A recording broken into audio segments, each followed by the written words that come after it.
ధర్మము అంటే ఏమిటి? అధర్మము అంటే ఏమిటి?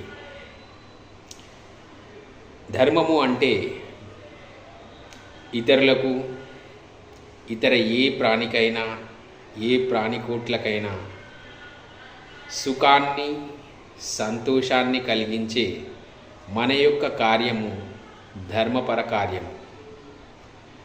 ఇక అధర్మం అంటే ఇతరులకు, ఇతర ప్రాణికోటికి, ఎటువంటి ప్రాణికైనా బాధను, దుఃఖాన్ని కలిగించే మన యొక్క కార్యము అధర్మము.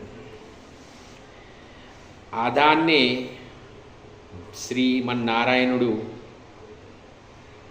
ఒక కొలమానంగా తీసుకొని మనము చేసే కార్యక్రమాలను, మనము చేసే కర్మలను ధర్మమైనవా, అధర్మమైనవా అనేది కొలిచి మన కర్మ ఫలితాన్ని నిర్ణయిస్తాడు. ఇతరులకు, ఇతర ప్రాణికోట్లకు దుఃఖాన్ని కలగకుండా వాటికి సంతోషాన్ని కలిగించే ఏ పరోపకార్యమైనా కూడా ధర్మంగానే పరిగణింపబడుతుంది. కాబట్టి శ్రీమద్ భగవద్గీత లోపల శ్రీకృష్ణ పరమాత్మ మనందరికీ చెప్పే విషయం ఏంటంటే, మనము చేసే కర్మ సమస్త మానవాళికి, సమస్త ప్రాణికోటికి సుఖదాయకంగా ఉండాలి, సంతోషదాయకంగా ఉండాలి.